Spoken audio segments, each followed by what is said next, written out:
সারা রাজ্যের পাশাপাশি শিলিগুড়িতেও শুরু হলো সার্ভাইকাল ক্যান্সার প্রতিরোধক টিকাকরণ কর্মসূচি। শনিবার সকালে ভিডিও কনফারেন্সের মাধ্যমে কর্মসূচি আনুষ্ঠানিক উদ্বোধন করা হয়। এরপরই শিলিগুড়ি জেলা হাসপাতালে টিকাকরণ প্রক্রিয়া শুরু হয়।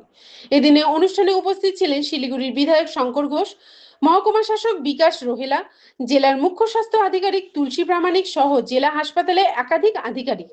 অনুষ্ঠান শেষে বিধায়ক শঙ্কর ঘোষ বলেন, কেন্দ্রীয় সরকারের এই প্রকল্প দীর্ঘদিন ধরে রাজ্যে কার্যকর করা হয়নি। দেশের বিভিন্ন রাজ্যে ইতিমধ্যে এই কর্মসূচি চালু রয়েছে। তিনি জানান, এই প্রকল্পের মাধ্যমে রাজ্যের 14 থেকে 15 বছর বয়সী কিশোরীদের সার্ভাইকাল ক্যান্সার প্রতিরোধের টিকা দেওয়া হবে।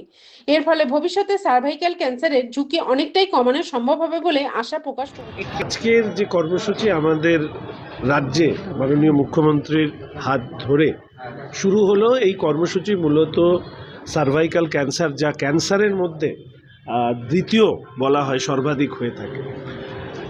এই কর্মসূচি ভারতবর্ষের সরকারের এই কর্মসূচি, বিভিন্ন রাজ্যে এই কর্মসূচি অনেক আগেই সম্পন্ন হয়েছে। মাননীয় প্রধানমন্ত্রী নরেন্দ্র মোদীর হাত ধরে এই কর্মসূচি শুরু হয়। বিনামূল্যে, বিনা শুল্কে কেন্দ্রীয় সরকারের এই কর্মসূচি দীর্ঘদিন ধরে, আপনারা শুনলেন মুখ্য সচিবের মুখে, এই রাজ্যে সেটা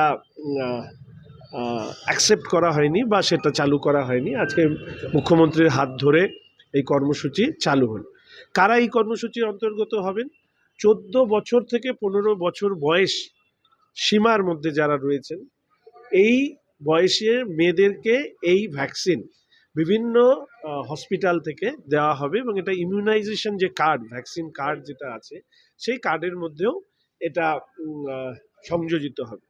আমি আশা রাখি যে এই ভ্যাকসিনের মধ্যে দিয়ে গ্রহণ করবার মধ্যে দিয়ে, এইচপিভি ভ্যাকসিন গ্রহণ করবার মধ্যে দিয়ে আগামী দিনে আমাদের বাড়ির মেয়েরা, বোনেরা তারা সুরক্ষিত থাকবে এবং এই জরায়ু ক্যান্সারের মতন একটা মারণ ব্যাধি থেকে গবেষণায় দেখা গেছে প্রায় 95% থেকে 100% মায়েরা, বোনেরা তারা এই ধরনের ক্যান্সারে আক্রান্ত হওয়ার থেকে তারা নির্মূল হবে।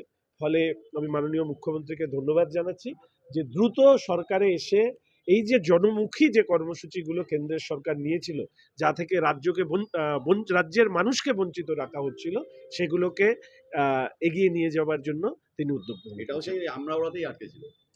এই রাজ্যটাকে যে কোথায় কিভাবে রসাতলে পাঠিয়েছে সেটা রাজ্যবাসী ধীরে ধীরে উপলব্ধি করবেন। যারা এই 15 বছর আসলে যে একটা অন্ধকারের যুগ, একটা অধঃপতিত রাজনীতির যুগ হয়ে চিহ্নিত হয়ে থাকবেন, আজকের এই সার্ভাইকাল ক্যান্সারের যে কাজ, টিকাকরণের মতন কাজ, মেয়েদের সুরক্ষা দেবার যে কাজ রাজ্যের সরকারের কথা দরকার ছিল, একজন মুখ্যমন্ত্রী, তিনি প্রাক্তন মুখ্যমন্ত্রী, যিনি নিজে মহিলা হয়েও মহিলাদের সুরক্ষা নিয়ে কিভাবে ছিনিমিনি খেলেছেন, আমি আশা রাখি রাজ্যের আজকের দিনে দাঁড়িয়ে মহিলারা তা উপলব্ধি করবে।